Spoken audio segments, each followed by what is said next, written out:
Eu queria voltar um pouquinho agora para o FEMPO, porque o ano passado teve uma reedição, por assim dizer, do FEMPO. Foi. Como é que foi para você, particularmente, reviver essa época, com todos os envolvidos ali, os cantores, compositores? Como é que foi para você?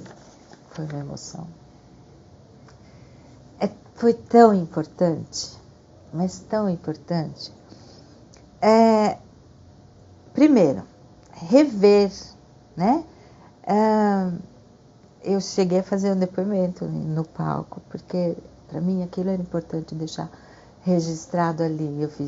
A Nair não sabia que eu ia falar, nem o Jaime. E me sinto hoje aqui honrada e presenteada por dividir o palco com a pessoa responsável por essa minha escolha. Eu quero chamar aqui a minha ídola, Nair Candia.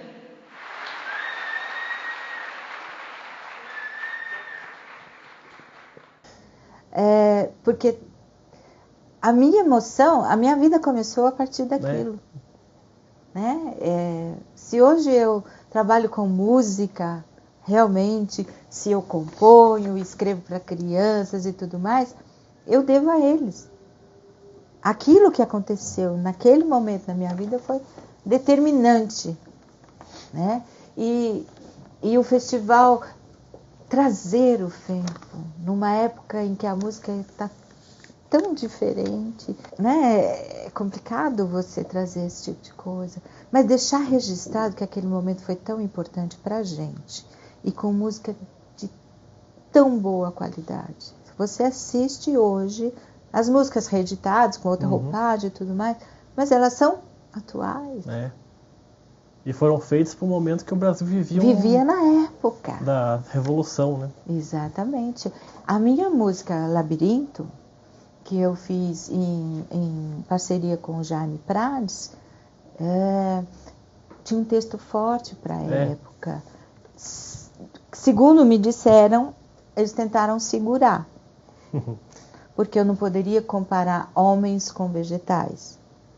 E era o texto. Eu fiz a melodia e o Jaime fez a letra. Ele me deu um texto e eu fiz a letra em cima daquilo. Você pode cantar só uma frasezinha da música? Labirinto. Ausência de pensamentos e o que somos realmente, homens ou vegetais, homens ou vegetais. Labirinto, ausência de pensamentos e o que somos realmente, homens ou vegetais, homens ou vegetais.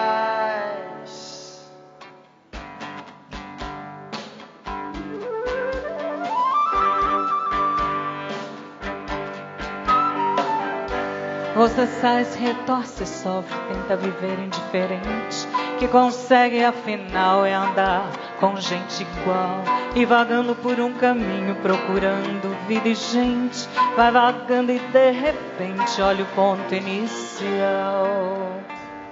Vai. E aquela época era uma época de muita repressão. Muita, a gente não podia, nossa, a gente não podia falar pensar qualquer coisa. no que vai falar. Como é que você via aquele momento ali? Você chegava a sentir mais coragem por estar envolvido naquilo ou um pouquinho de medo? Muito medo. Porque a gente sabia do que acontecia. Então, eu era bem mais nova. Né? Eu tinha amigos mais velhos que iam para a rua. Né?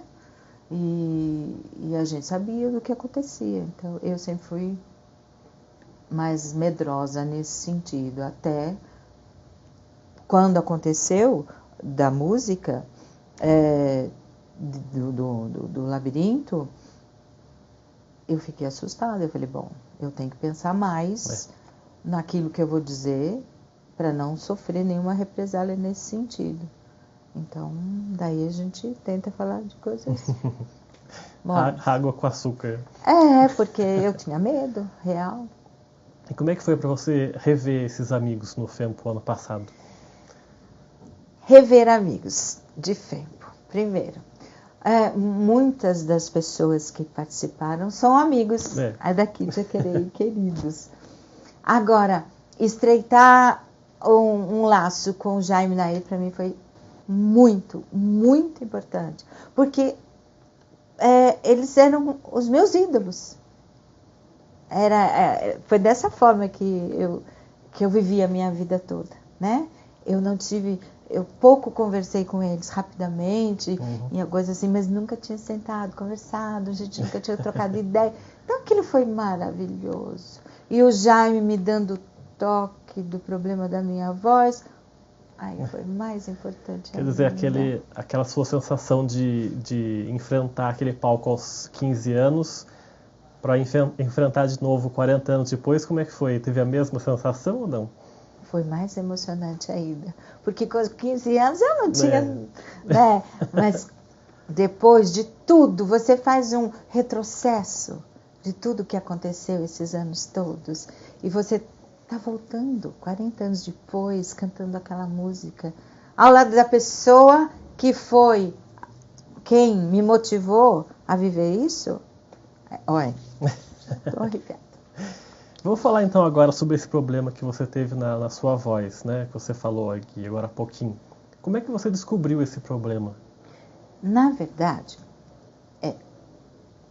depois de época de festival e tudo mais, que eu segui carreira como cantora, eu não parei mais, né? Estava sempre cantando, estava sempre na estrada, fui morar em São Paulo, cantei em São Paulo em vários lugares, trabalhei em navio, banda, baile, etc. Sempre toda a agenda sempre recheada. Lotada, né? Sempre, graças a Deus. E aí, eu nunca estudei canto. O preparo da voz. Né? Nunca. Eu subi no palco, comecei a cantar e descobri que eu sabia dentro daquilo que eu achava que estava certo. Né? E fui.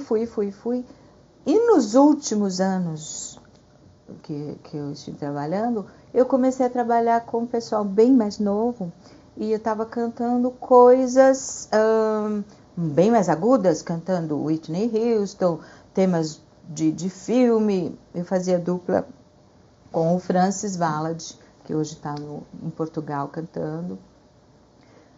Eu descobri que eu gostava muito de cantar música pop. Né? Eu sempre fui cantora de MPB, etc., coisas assim, coisas mais românticas, e me vi cantando esse tipo de coisa e amei. Mas eu abusei, né? de cantando coisas nos tons originais e já estava com 40 e poucos anos.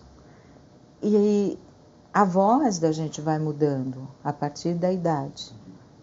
E o que aconteceu foi que eu fui abusando da minha voz, cantava trechos de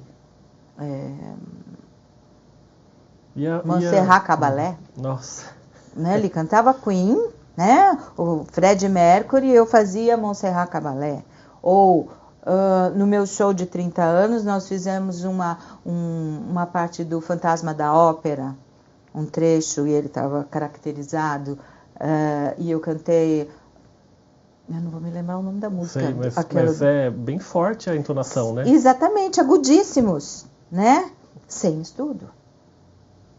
E isso foi, acho que, juntando com o problema da idade, foi acumulando. Foi consequência, exatamente. E eu senti que fui fazer um casamento em Pinda. Né? A noiva entrou e eu não cantei. A voz não saía. Não saía nada. Eu senti algo aqui. O rapaz, esse moço, é que cantou para mim. Eu fui logo em seguida ver o que era. Eu tinha uma fenda nas cordas vocais. E não era mais para eu cantar. As cordas esticaram tanto pelo mau uso, né? E juntou uma série de coisas, tá? Fora o cantar errado, eu fui fumante 30 anos, né? Tem uma série de coisinhas que você faz. Foi abusando e abusei, né? Não fazia aquecimento, não fazia relaxamento, etc. Mas sempre cuidava da voz, não tomando gelado. Isso sempre. Mas as outras coisas, eu tinha voz resistente. Não adiantou. Por que eu ia me preocupar com isso? É. Né? E aí foi diagnosticado que eu ia ter que ficar um tempo sem cantar, fazer um tratamento de fono e eu teria que me acostumar com a voz que tinha ficado. Se não me engano, o Zezé de Camargo teve um problema parecido com o meu. E eu não tenho agudo. O Silvio Santos também teve uns 20 anos atrás um tipo de problema desse também. E aí o que eu vou fazer se eu não posso cantar? Essa é a minha vida. Como é que você recebeu essa notícia do médico? Foi uma paulada na cabeça. Foi extremamente difícil. Porque eu vivi de música uma vida inteira. Eu criei meus filhos com a música. E de repente você saber que não pode mais. E eu não poderia nem aproveitar, porque eu já tinha feito faculdade, eu sou pedagoga. Uhum. Eu não poderia entrar em sala de aula para trabalhar com crianças por causa da voz. Então eu me vi numa situação muito delicada. Não poderia dar aulas, é isso? Não, porque força mais as cordas tem vocais. Que gritar, não sei o que. Então eu teria que buscar uma alternativa que não forçasse a voz. Então nessa época eu gosto de cozinha, voltei a fazer comida, fazia lasanha, rondelle, etc. E por 4 anos eu fiquei fazendo comida. Ganhou a vida dessa maneira. Tentando resolver alguma coisa nesse sentido, bastante difícil. Mas mais pra frente teve um problema de tireoide também, não foi isso? Isso que foi, eu descobri, por causa da minha filha, que teve o problema, eu não sabia, e eu descobri que eu tinha uma tireoide. Mas nunca tinham me dito que era o problema da tireoide que tinha gerado a questão do problema da voz. A tireoide que causou tudo aquilo. Foi. E eu só descobri isso ano passado. E que sintomas que... Não tem sintoma. Nenhum? Nenhum. Quer dizer, você descobriu por sorte, então, né? Por quê? Pelo fato de ter levado a minha filha para saber a questão da possível tireoide que ela tinha, os sintomas que a médica descreveu eram muito parecidos com eu tinha. Sono, umas coisas assim. E aí fiz o exame e deu realmente, mas era muito pouquinho.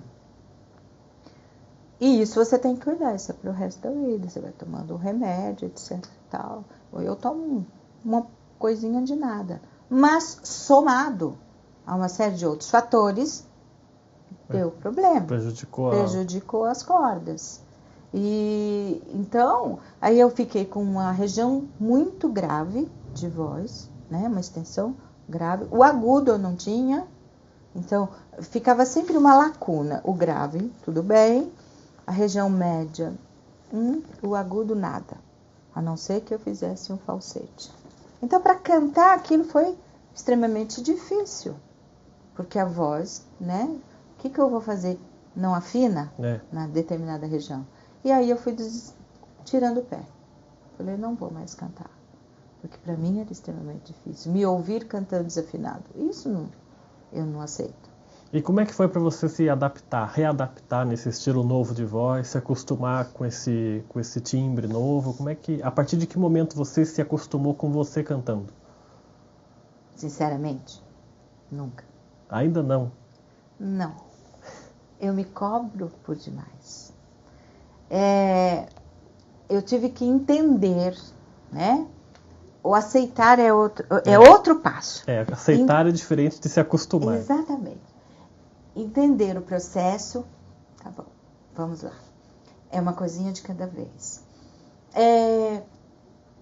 Comecei a fazer tantas outras coisas, aliadas à música, tá? Que me faziam bem, embora eu quisesse cantar. Aceitar, complicado. Não digo, ainda tenho muito que aprender. Um pouquinho de cada vez eu vou aceitar. Vou tentar recuperar. Estou agora em processo de recuperação. Um passinho de cada vez. Não posso me cobrar. Porque essa ansiedade, isso angustia demais. Só vai prejudicar mais ainda. Prejudica. Porque é tudo o a cabeça. problema psicológico, vamos dizer assim, fala muito mais do que o problema real. Teve um caso também no ensaio do FEMPO ano passado que parece que o Jaime Allen deu uma dica para você de um tom, não foi isso? Isso, foi aí que tudo mudou. O Jaime tinha me pedido o tom da música que eu iria cantar, eu passei por e-mail e ele esteve aqui pessoalmente um mês antes, algo assim, e ele falou: Celi, eu não me conformo com o tom que você colocou, que você vai cantar a música. Vamos ver isso, vamos rever isso. Eu levo o violão, você canta. E ele foi para casa, pegou o violão, agora canta nesse tom, canta neste. E nada saía. Tem a ver também com a coisa da emoção, de estar ali na frente. Expectativa do FEMPO. Exatamente, tudo mexe bastante com a gente. E aí ele me perguntou o que é que realmente aconteceu. E eu contei toda a história. E ele olhando para mim, assim com o violão parado. Quando eu acabei de contar a história, ele virou para mim e falou assim: você sabia que quando você fala, você consegue chegar nessa notinha aqui? Não? Falei, quando você canta na região super grave. Quando você fala, você consegue agudos absurdos. Então, eu vejo, eu não sou médico, mas eu vejo como músico que existe um problema mais psicológico do que de voz. Você falando estava tudo bem, né? Eu falo agudíssimo. E para cantar você não conseguia? conseguia? E para cantar eu não conseguia. Alguma coisa se travava por causa desse problema mesmo? Foi. Talvez, eu não posso dizer, mas o fato de você... a questão do casamento, eu vejo assim. A noiva deposita uma responsabilidade tão grande para você e você tem... Ela está esperando aquele momento mágico da vida dela. Tá tudo certo porque você já ensaiou com ela já ouviu você cantando, aquela coisa. No que eu fui cantar, aquilo não saiu, aquilo travou alguma Deixou coisa. Um trauma. Deixou. E hoje em dia você faz fonoaudiologia ainda, fonoaudióloga? Não, eu estou fazendo aula de canto e descobri que eu posso voltar a cantar como cantava antes. Tem que ter o treino. Estou estudando. E agora você vai treinar sua voz, preparar a respiração, tudo ali. Tem que aprender tudo de novo. Antes eu cantava tão facilmente. Hoje eu tenho que pensar. A minha professora de canto fala assim, não pense, que daí dá tudo errado. Deixa fluir. Porque é todo um mecanismo de respiração, de colocação da voz. Eu nunca soube nada disso. Eu sempre cantei. Não precisava pensar nesse monte de coisa. E tem algum prazo para quando você possa voltar ou tem que ir levando sim até uma hora que você vai conseguir? Quanto mais eu estudar, eu acho que mais eu consigo. Mas... tudo depende de como vai sair. De como é. Eu não posso ter essa ansiedade. Acho que essa ansiedade acaba travando mais. Então, é um dia de cada vez. É assim que eu tenho que aprender a viver. Vamos falar então sobre agora a arte-terapia, né? Que você também estudou. A composição para crianças também, que mistura aí um pouco de artesanato. Como é que começou isso também na sua carreira? Então você imagine o Sapo Não Lava o Pé, cantado pela Sandra de Sá, em funk. Você ouvir, por exemplo, Peixe Vivo, cantado em ópera.